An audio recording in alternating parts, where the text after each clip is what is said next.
문재인 정부 의대 정원 증원 관련해서 과학적 근거가 있다고 보기 어렵다고 하셨죠? 네. 그렇죠? 없다는 말씀이시죠? 과학적 근거가. 그때 아니요. 제 질문에 대답해 주세요. 예. 과학적 근거가 있다고 보기 어렵다고 하신 건 과학적 근거 없이 숫자 발표했다는 말씀이시죠? 네, 그렇죠? 그 문재인 정부가 의대 정원 확대 및 공공의대 설립 추진 방안 언제 발표했습니까? 기억하세요? 그 정확한 날짜는 좀 확인을 해봐야 되겠죠. 연도는요? 2020년으로 알고 예. 2020년에 박민수 차관 어디서 근무하셨죠? 제가 기조실 근무했던 걸로 기억합니다. 어디 기조실이요? 보건복지부 기조실. 그죠? 예. 2018년 2월부터 2020년 9월까지 정책기획관이었고요. 네. 그죠? 2020년 11월에 기조실장이었어요. 본인이 보건복지부의 정책기획관 기조실장으로 했을 때 발표했던 문재인 정부 의대 정원 확대가 과학적 근거 없이 한 거예요? 기조실은 아니요, 과학적 근거 없이 한 거냐고요? 예, 그러니까 과학적 근거라는 거는 아니요, 과학적 근거 없이 한 거냐고 여쭙잖아요. 예, 과학적 근거는 그때 명확하게 없었습니다. 예. 자, 그 당시 배포된 보도 자료 굉장히 간단한 거예요. 간단한 것만 봐도 의대 정원 확대 추진 방안에서부터 여기에는 지역의사제, 정원 배정에 대한 대학 심사 방안, 향후 계획 등등 다 포함이 되어 있습니다. 그 다음에 공공의대 설립 추진 방안, 의과대학 입학 정원 현황, 국내 의사 규모 및 활동 현황에 베이스해서 의사 인력 필요 규모 추계한 것도 있어요. 그 다음에 의과대학 설립 경과 및 정원 현황, 의사 인력 현황, 지역 의료 체계 개선 방안 등등. 그죠?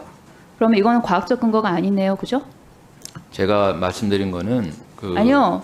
과학적 근거 없이 발표했다고 말씀하셨고 네. 저는 당시 발표했던 보도자료 안에 있는 내용 말씀드린 거고 네. 그러면은 A랑 B랑 C랑 연결시키면은 이거는 과학적 근거가 아니라는 말씀이시잖아요.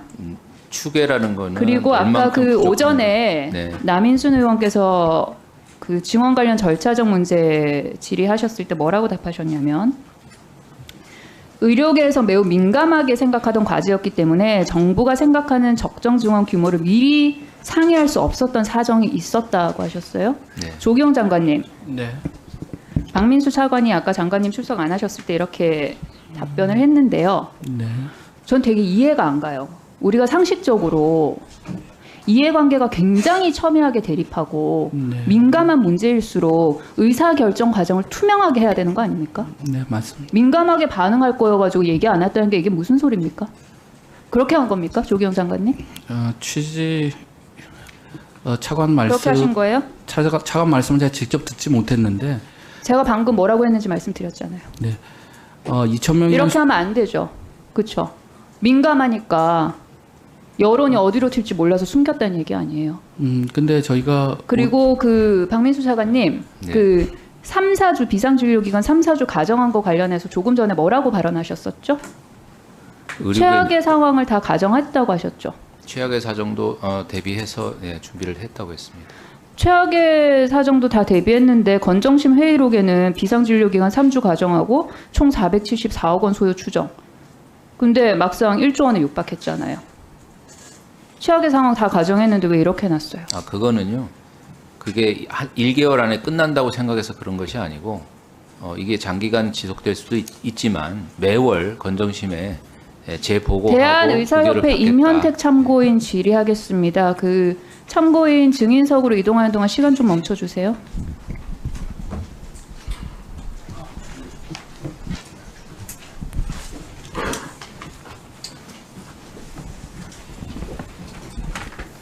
네. 잘 안 보여서 이동해달라고 말씀드렸던 겁니다. 임현택 참고인, 네. 저 기억하세요? 네. 제가 21대 국회에서 대변인으로 활동할 때 저한테 미친 여자라 그러셨죠? 답변하세요. 네. 왜 미친 여자라 그랬어요? 그 당시에 의료계 빨리 좀 답해주세요. 예? 빨리 좀 답변해달라고요. 정확하게 기억은 안 납니다. 기억이 안 나세요? 네. 당시에 제가 수면 내시경 받으러 온 여성 환자 전신 마취하고 수차례 성폭행했던 의사 역시 평생 의사여야 한다는 것이냐는 내용의 논평을 냈어요. 예? 네. 근데 당시 의협이 해당 의사에게 내렸던 징계는 고작 회원 자격정지 2년이었거든요. 네. 그래서 관련 비판하는 논평 냈는데 저한테 미친 여자라 그랬어요. 관련해서 하실 말씀 있어요? 그 부분은 되게 중요합니다. 왜 그런가 아니요. 하면 저한테 미친 여자라고 한 거에 대해서 하실 말씀 있냐고요? 없어요? 예, 유감으로 생각합니다. 슬라이드 보시죠. 근데 제가 오늘 청문회 준비하면서 찾아보니까 저는 약과더라고요. 창원지법 판사에게 이 여자 제정신입니까? 했다가 고발당하셨고요. 조규영 장관에게 조규영 말을 믿느니 김일성 말을 믿겠다 하셨고요. 더불어민주당 김윤 의원, 국민의힘 안상훈 의원, 또 박민수 차관은 십상시라고 하셨어요. 집단 휴진에 동참하지 않은 아동병원 협회원에서 멀쩡한 애 입원시키는 사람들이라고 하셨어요. 그죠? 의료계 비상 상황 청문회인데 사실 증인 참고인 명단 보면은 임현택 회장 막말 청문회 진행해도 될 것 같아요. 판사, 장관, 차관, 국회의원, 동료 의사 가리지 않고 거의 못 쓰는 막말 폭격기 수준이에요. 교도소행 무릅쓸 중요한 환자 없다. 구토 환자의 어떤 약도 쓰지 말자. 국민에 대한 겁박이죠. 그렇죠.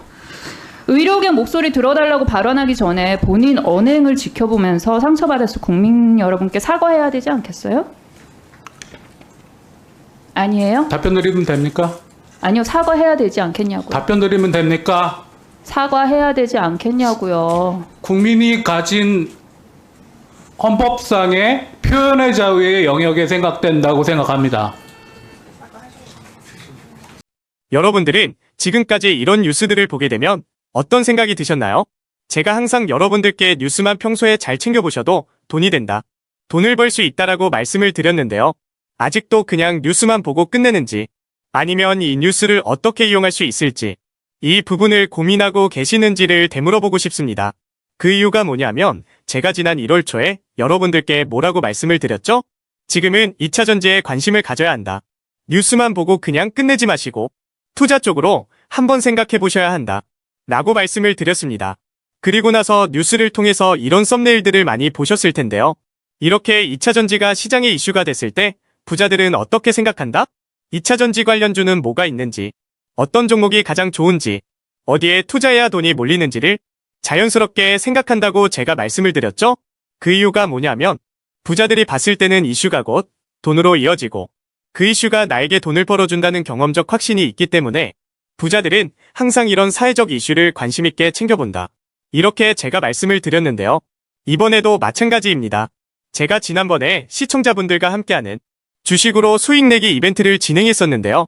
당연히 100% 무료로 진행했고 여기 보시면 아시겠지만 제가 지난번에도 저한테 구독이라고 문자 남겨주신 모든 시청자분들께 이렇게 2차 전지 관련주 중에 가장 급등할 확률이 높은 딱 한 종목, 많은 종목이 아니라 엔캠 딱 한 종목을 여러분들에게 추천을 드렸어요. 그러면서 여기 나와 있는 대로 정확히 얼마에 매수해야 하는지, 그리고 수익률이 어느 정도 나왔을 때 팔아야 하는지 이런 부분들까지 여러분들에게 정확히 알려드렸었는데 지금 실제로 어떻게 되었다? 오른쪽을 보시면 아시겠지만 제가 1월 초에 문자로 이 엔캠을 소개해드리고 나서 실제로 2달도 지나지 않아서 이렇게 주가가 3배 이상 급등이 나왔다. 그래서 당시에도 굉장히 많은 분들이 제가 드린 엔캠으로 수익을 내실 수가 있었을 텐데요. 다시 한번 축하드린다고 말씀을 드리겠고 이번에도 마찬가지입니다. 최근에 새롭게 주목받고 있는 게 미래도시 산업이기 때문에 우리가 어떻게 생각해 볼 수 있다? 미래도시에 대한 관심도가 계속해서 높아질수록 관련 산업이 계속해서 발전할 수밖에 없다. 그럼 그 중에서 미래도시에 대한 핵심 산업, 즉 미래도시와 가장 밀접한 연관성이 있는 대장주 한 종목이 가장 크게 부각받을 수밖에 없다. 당연히 우리가 이쪽으로 생각해야 된다는 겁니다. 자, 그렇기 때문에 제가 이번에도 뭘 보내드린다? 지난번과 똑같이 저에게 참가라고 문자를 보내주시면 제가 미래도시의 관련주 중에 앞으로 대장주 역할을 하면서 주가가 가장 크게 급등할 한 종목을 구독자분들에게 문자로 종목명과 사고 파는 시점을 모두 알려드릴 거예요. 그래서 여러분들이 주식으로 돈 버는 연습을 한번 해보시라. 이렇게 말씀을 드리고 혹시라도 나는 주식을 하지 않는다 하시는 분들은 주변에 주식하시는 분들에게 추천을 해주셔도 되고, 아니면 연세가 있으셔서 투자가 어려우신 분들은 이 종목을 자녀분들에게 한번 사봐라. 이걸로 한번 수익을 내봐라. 이렇게 조언을 해주실 수도 있는 거겠죠? 그래서 지금 이 영상을 보시는 시청자분들 중에 나도 이번 종목이 좀 궁금하다 하시는 분들은 누구나 상관없이, 그리고 어느 시간대나 상관없이 부담 없이 이렇게 상단에 제 번호를 항상 남겨놓고 있습니다. 제 번호 010-9431-5890번으로 저에게 이런 식으로 지난번처럼 참가라고 문자 보내주시면 제가 이번에도 똑같이 무료 추천 급등주 문자를 보내드리겠습니다. 이해되시죠? 그래서 제 번호 010-9431-5890번으로 참가라고 문자 보내주시면 여러분들이 직접 이슈를 통해서 돈 버는 연습을 해보실 수가 있는 거고, 제가 돈을 받는 것도 아니고 투자를 대신해 드리는 것도 아니니까 부담 없이 신청해 주시면 되는 겁니다. 그리고 수익이 나면 저는 다른 것은 바라지 않습니다. 제 채널에 구독, 좋아요 한 번씩만 눌러주시라. 이렇게 다시 한번 말씀을 드리겠습니다.